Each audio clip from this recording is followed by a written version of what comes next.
मेरे प्यारे देशवासियों, नमस्कार। मन की बात में एक बार फिर आप सबका स्वागत है। ऐसे तो मन की बात हर महीने के आखिरी रविवार को होता है, लेकिन इस बार एक सप्ताह पहले ही हो रहा है। आप सब जानते ही हैं, अगले हफ्ते मैं अमेरिका में रहूंगा और वहाँ बहुत सारी भागदौड़ भी रहेगी और इसलिए मैंने सोचा वहाँ जाने से पहले आपसे बात कर लूं। और इससे बढ़िया क्या होगा, जनता जनार्दन का आशीर्वाद, आपकी प्रेरणा, मेरी ऊर्जा भी बढ़ती रहेगी। साथियों, बहुत से लोग कहते हैं कि प्रधानमंत्री के तौर पर मैंने ये अच्छा काम किया, वो बड़ा काम किया। मन की बात के कितने ही श्रोता अपनी चिट्ठियों में बहुत सारी प्रशंसा करते हैं।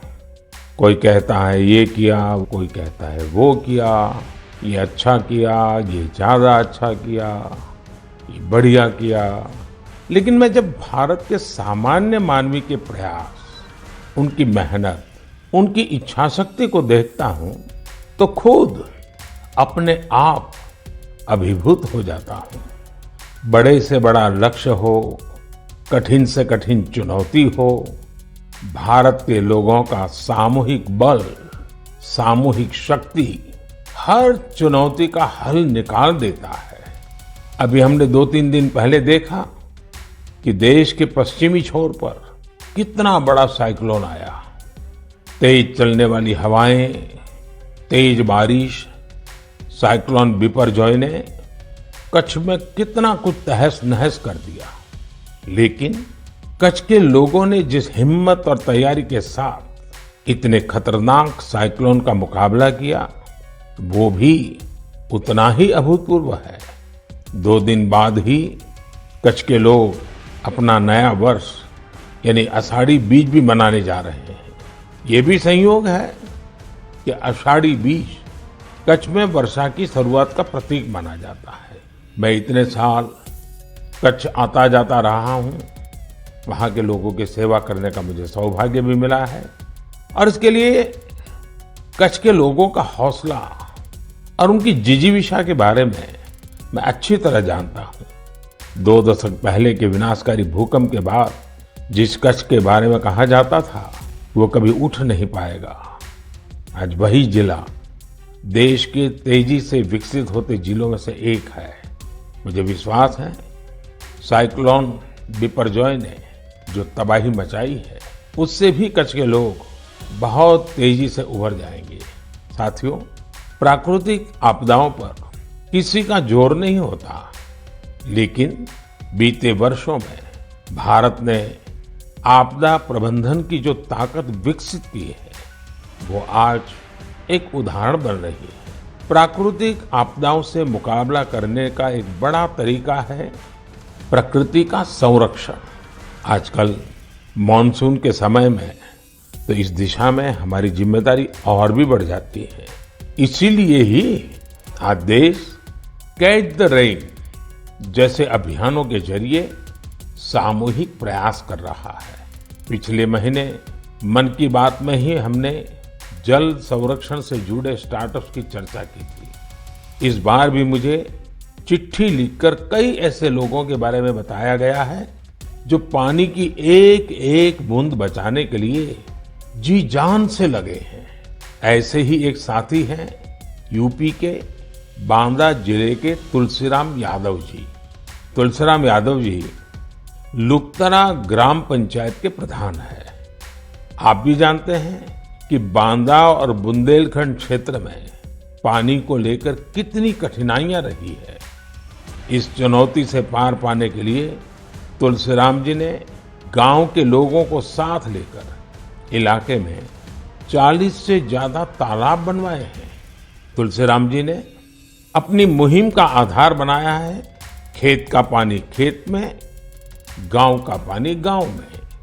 आज उनकी मेहनत का ही नतीजा है कि उनके गांव में भूजल स्तर सुधर रहा है।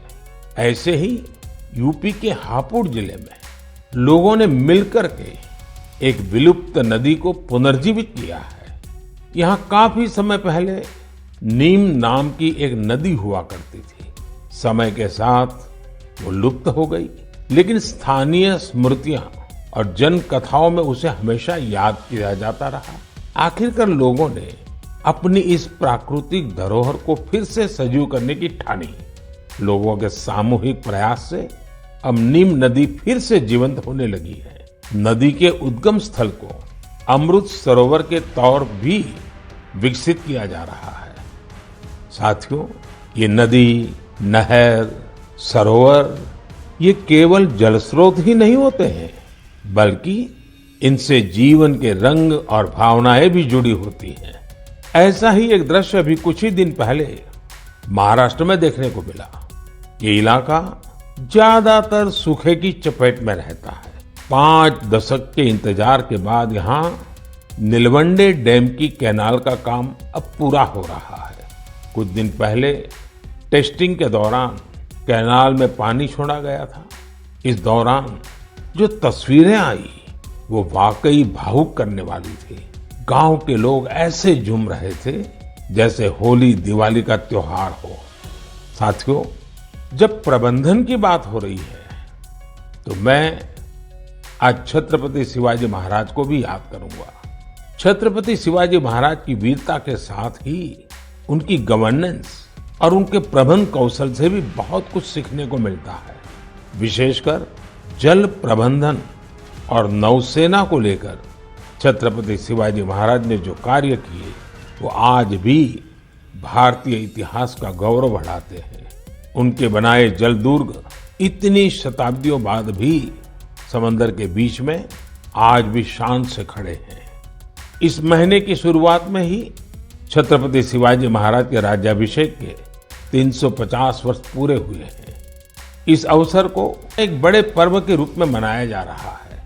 इस दौरान महाराष्ट्र के रायगढ़ किले में इससे जुड़े भव्य कार्यक्रमों का आयोजन किया गया। मुझे याद है कई वर्ष पहले 2014 में मुझे रायगढ़ जाने उस पवित्र भूमि को नमन करने का सौभाग्य मिला था। ये हम सबका कर्तव्य है कि उस अवसर पर हम छत्रपति शिवाजी महाराज के प्रबंध कौशल को जानें, उनसे सीखें। इससे हमारे भीतर हमारी विरासत पर गर्व का बोध भी जगेगा और भविष्य के लिए कर्तव्यों की प्रेरणा भी मिलेगी। मेरे प्यारे देशवासियों, आपने रामायण की उस नन्ही गिलहरी के बारे में जरूर सुना होगा जो राम सेतु बनाने में मदद करने के लिए आगे आई थी।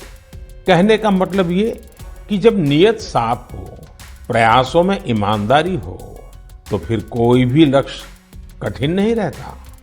भारत भी आज इसी नेक नियत से एक बहुत बड़ी चुनौती का मुकाबला कर रहा है। ये चुनौती है टीबी की, जिसे क्षय रोग भी कहा जाता है। भारत ने संकल्प किया है 2025 तक टीबी मुक्त भारत बनाने का। लक्ष्य बहुत बड़ा जरूर है। एक समय था जब टीबी का पता चलने के बाद परिवार के लोग ही दूर हो जाते थे, लेकिन ये आज का समय है जब टीबी के मरीज को परिवार का सदस्य बनाकर उनकी मदद की जा रही है। इस क्षय रोग को जड़ से समाप्त करने के लिए निक्षय मित्रों ने मोर्चा संभाल लिया है। देश में बहुत बड़ी संख्या में विभिन्न सामाजिक संस्थाएं निक्षय मित्र बनी हैं। गांव देहात में, पंचायतों में हजारों लोगों ने खुद आगे आकर टीबी मरीजों को गोद लिया है।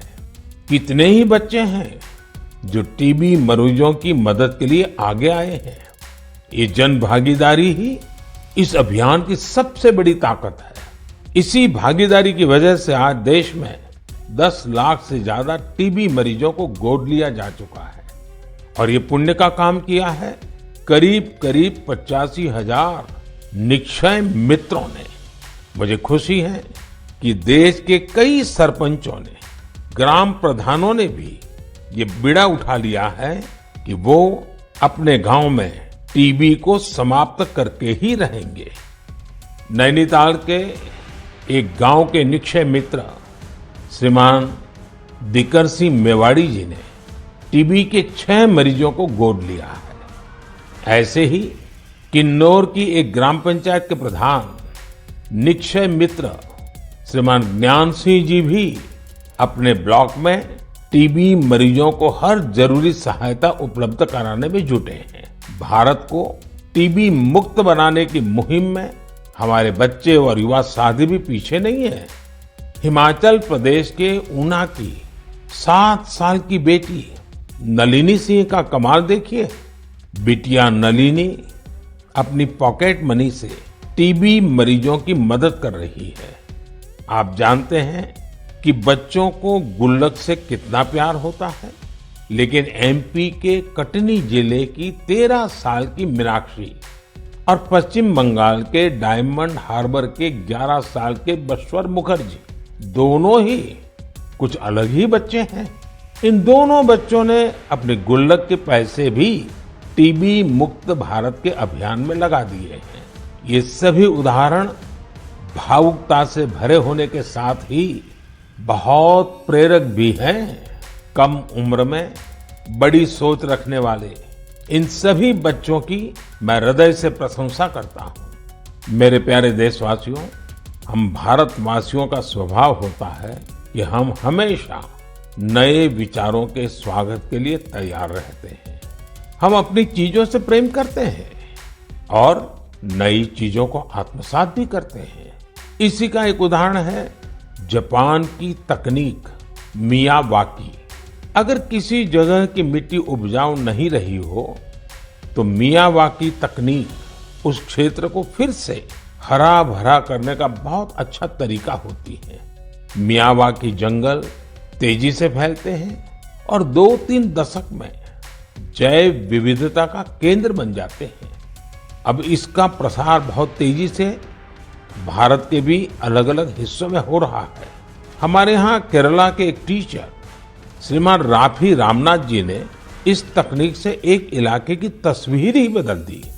दरअसल रामनाथ जी अपने स्टूडेंट्स को प्रकृति और पर्यावरण के बारे में गहराई से समझाना चाहते थे। इसके लिए उन्होंने एक हर्बल गार्डन ही बना डाला। उनका ये गार्डन अब एक बायोडायवर्सिटी जोन बन चुका है। उनकी इस कामयाबी ने उन्हें और भी प्रेरणा दी। इसके बाद राफी जी ने मियावाकी तकनीक से एक मिनी फॉरेस्ट यानी छोटा जंगल और इसे नाम दिया विद्यावनम। अब इतना खूबसूरत नाम तो एक शिक्षक ही रख सकता है। विद्यावनम। रामनाथ जी के इस विद्यावनम में छोटी सी जगह में 115 वैरायटीज के 450 से अधिक पेड़ लगाए गए। उनके स्टूडेंट्स भी इनके रखरखाव में उनका हाथ बटाते हैं।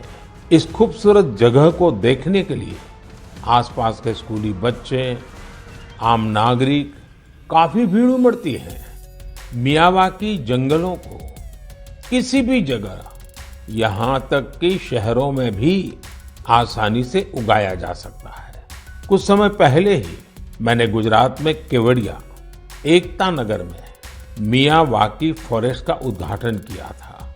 कच्छ में भी 2001 के भूकंप में मारे गए लोगों की याद में मियावाकी पद्धति से स्मृति वन बनाया गया है।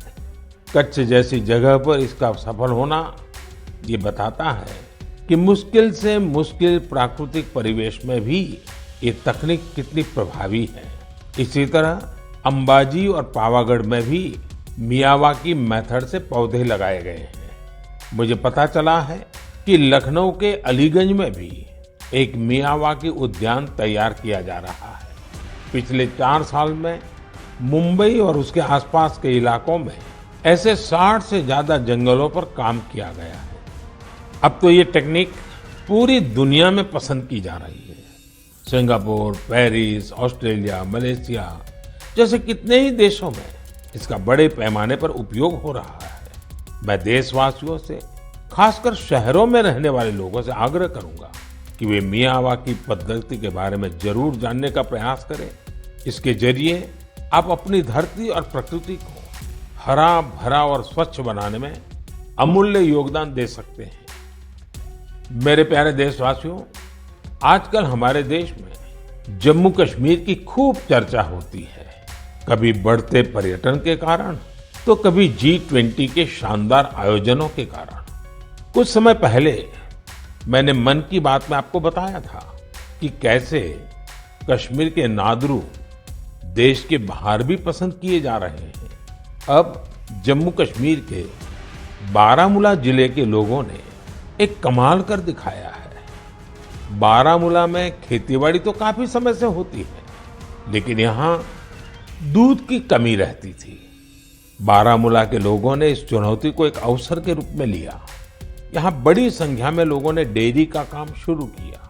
इस काम में सबसे आगे यहाँ की महिलाएं आई, जैसे कि एक बहन है इशरत नबी। इशरत एक ग्रेजुएट है और इन्होंने मीर सिस्टर्स डेयरी फार्म शुरू किया है। उनके डेयरी फार्म से हर दिन करीब 150 लीटर दूध की बिक्री हो रही है। ऐसे ही सोपोर के एक साथी हैं वसीम अनायत।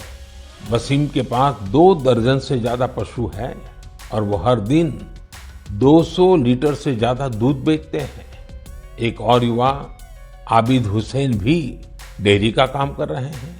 इनका काम भी खूब आगे बढ़ रहा है।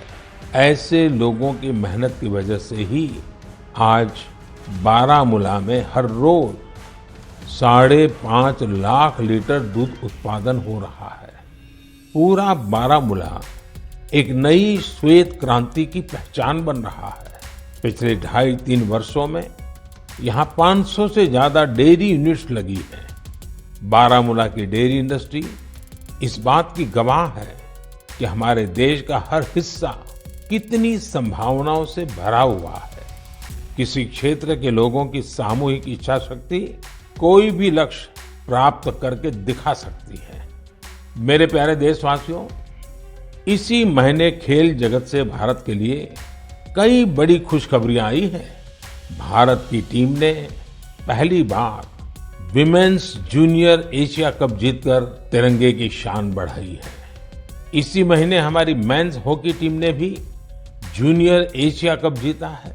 इसके साथ ही हम इस टूर्नामेंट के इतिहास में सबसे अधिक जीत दर्ज करने वाले टीम भी बन गए हैं। जूनियर शूटिंग वर्ल्ड कप, उसमें भी हमारी जूनियर टीम ने भी कमाल कर दिया। भारतीय टीम ने इस टूर्नामेंट में पहला स्थान हासिल किया है। इस टूर्नामेंट में कुल जितने गोल्ड मेडल थे, उसमें से 20% अकेले भारत के खाते में आए हैं। इसी जून में एशियन अंडर 20 एथलेटिक चैंपियनशिप भी हुई। इसमें भारत पदक तालिका में 45 देशों में टॉप 3 में रहा।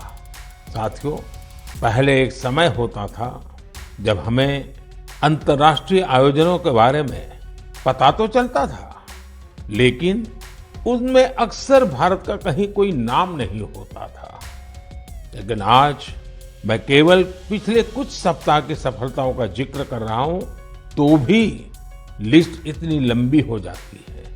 यही हमारे युवाओं की असली ताकत है। ऐसे कितने ही खेल और प्रतियोगिताएं हैं जहां आज भारत पहली बार अपनी मौजूदगी दर्ज करवा रहा है। जैसे कि लॉन्ग जंप में श्री शंकर मुरली ने पेरिस डायमंड लीग जैसे प्रतिष्ठित आयोजन में देश को ब्रॉन्ज दिलाया है। ये इस प्रतियोगिता में भारत का पहला मेडल है। ऐसे ही एक सफलता हमारी अंडर 70 वुमेन रेसलिंग टीम ने किर्गिस्तान में भी दर्ज की है। मैं देश के इन सभी एथलीट्स, उनके पेरेंट्स और कोचिज, सबको उनके प्रयासों के लिए बहुत बहुत बधाई देता हूं। साथियों, इंटरनेशनल आयोजनों में देश की सफलता के पीछे राष्ट्रीय स्तर पर हमारे खिलाड़ियों की कड़ी मेहनत होती है। आज देश के अलग अलग राज्यों में एक नए उत्साह के साथ खेलों के आयोजन होते हैं। इनसे खिलाड़ियों को खेलने, जीतने और हार से सीखने का मौका मिलता है। जैसे अभी उत्तर प्रदेश में खेलो इंडिया यूनिवर्सिटी गेम्स का आयोजन हुआ। इसमें युवाओं में खूब उत्साह और जोश देखने को मिला। इन खेलों में हमारे युवाओं ने 11 रिकॉर्ड तोड़े हैं। इन खेलों में पंजाब यूनिवर्सिटी, अमृतसर की गुरु नानक देव यूनिवर्सिटी और कर्नाटका की जैन यूनिवर्सिटी मेडल टैली में पहले 3 स्थानों पर रही है। साथियों, ऐसे टूर्नामेंट्स का एक बड़ा पहलू यह भी होता है कि इनसे युवा खिलाड़ियों की कई इंस्पायरिंग स्टोरीज भी सामने आती हैं। खेलो इंडिया यूनिवर्सिटी गेम्स में रोविंग स्पर्धा में असम की कॉटन यूनिवर्सिटी के अन्यतम राजकुमार ऐसे पहले दिव्यांग खिलाड़ी बने जिन्होंने इसमें हिस्सा लिया। बरकतुल्ला यूनिवर्सिटी की निधि पवैया घुटने में गंभीर चोट के बावजूद शॉटपुट में गोल्ड मेडल जीतने में कामयाब रही। सावित्रीबाई फूले पुणे यूनिवर्सिटी के शुभम भंडारे को एंकल इंजरी के चलते पिछले साल बेंगलुरु में निराशा हाथ लगी थी, लेकिन इस बार वे स्टेपल चेस के गोल्ड मेडलिस्ट बने हैं। बर्दवान यूनिवर्सिटी की सरस्वती कुंडू अपनी कबड्डी टीम की कैप्टन है।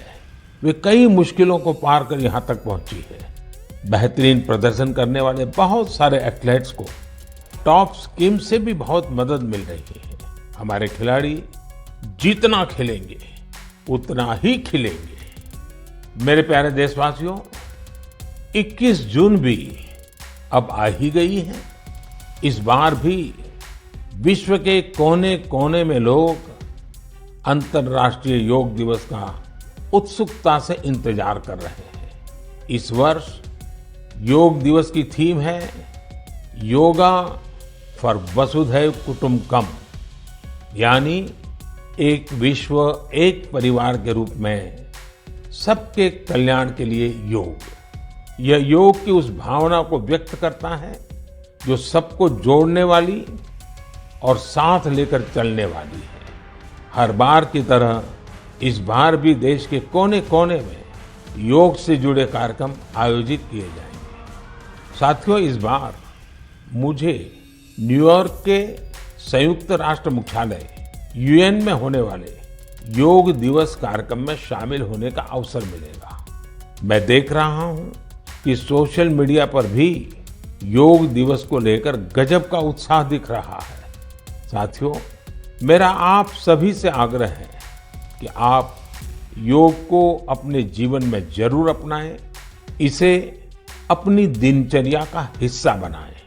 अगर अब भी आप योग से नहीं जुड़े हैं तो आने वाली 21 जून इस संकल्प के लिए बहुत बेहतरीन मौका है। योग में तो वैसे भी ज्यादा तामझाम की जरूरत ही नहीं होती है। देखिए, जब आप योग से जुड़ेंगे तो आपके जीवन में कितना बड़ा परिवर्तन आएगा। मेरे प्यारे देशवासियों, परसों यानी 20 जून को ऐतिहासिक रथ यात्रा का दिन है। रथ यात्रा की पूरी दुनिया में एक विशिष्ट पहचान है। देश के अलग अलग राज्यों में बहुत धूमधाम से भगवान जगन्नाथ की रथ यात्रा निकाली जाती है। ओडिशा के पुरी में होने वाली रथ यात्रा तो अपने आप में अद्भुत होती है। जब मैं गुजरात में था तो मुझे अहमदाबाद में होने वाली विशाल रथ यात्रा में शामिल होने का अवसर मिलता था। इन रथ यात्राओं में जिस तरह देश भर के हर समाज, हर वर्ग के लोग उमड़ते हैं, वो अपने आप में बहुत अनुकरणीय है। ये आस्था के साथ ही एक भारत श्रेष्ठ भारत का भी प्रतिबिंब होती है। इस पावन पुनीत अवसर पर आप सभी को मेरी ओर से बहुत बहुत शुभकामनाएं। मेरी कामना है भगवान जगन्नाथ सभी देशवासियों को अच्छे स्वास्थ्य और सुख समृद्धि का आशीर्वाद प्रदान करें। साथियों, भारतीय परंपरा और संस्कृति से जुड़े उत्सव की चर्चा करते हुए मैं देश के राजभवनों में हुए दिलचस्प आयोजनों का भी जरूर उल्लेख करूंगा। अब देश में राजभवनों की पहचान सामाजिक और विकास कार्यों से होने लगी है। आज हमारे राजभवन टीबी मुक्त भारत अभियान के, प्राकृतिक खेती से जुड़े अभियान के ध्वजवाहक बन रहे हैं। बीते समय में गुजरात हो, गोवा हो, तेलंगाना हो, महाराष्ट्र हो, सिक्किम हो, इनके स्थापना दिवस को अलग अलग राजभवनों ने जिस उत्साह के साथ सेलिब्रेट किया, वो अपने आप में एक मिसाल है। ये एक बेहतरीन पहल है जो एक भारत श्रेष्ठ भारत की भावना को सशक्त बनाती है। साथियों, भारत लोकतंत्र की जननी है, मदर ऑफ डेमोक्रेसी है। हम अपने लोकतांत्रिक आदर्शों को सर्वोपरि मानते हैं, अपने संविधान को सर्वोपरि मानते हैं। इसलिए हम 25 जून को भी कभी भुला नहीं सकते। यह वही दिन है जब हमारे देश पर इमरजेंसी थोपी गई थी। यह भारत के इतिहास का काला दौर था।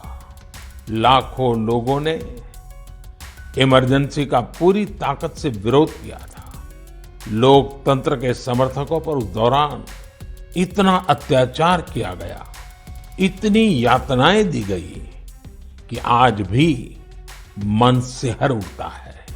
इन अत्याचारों पर, पुलिस और प्रशासन द्वारा दी गई सजाओं पर बहुत सी पुस्तकें लिखी गई हैं। मुझे भी संघर्ष में गुजरात नाम से एक किताब लिखने का उस समय मौका मिला था। कुछ दिनों पहले ही इमरजेंसी पर लिखी एक और किताब मेरे सामने आई, जिसका शीर्षक है torture of political prisoners in India. Emergency के दौरान छपी इस पुस्तक में वर्णन किया गया है कि कैसे उस समय की सरकार लोकतंत्र के रखवालों से क्रूरतम व्यवहार कर रही थी। इस किताब में ढेर सारी केस स्टडीज हैं, बहुत सारे चित्र हैं।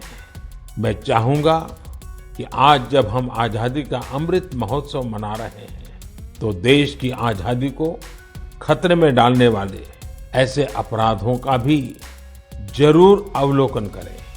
इससे आज की युवा पीढ़ी को लोकतंत्र के मायने और उसकी अहमियत समझने में और ज्यादा आसानी होगी।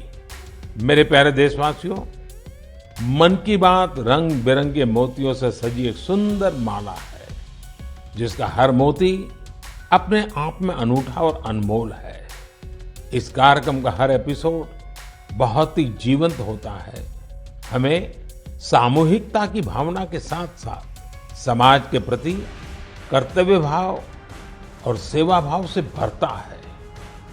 यहाँ उन विषयों पर खुलकर चर्चा होती है जिनके बारे में हमें आमतौर पर कम ही पढ़ने सुनने को मिलता है।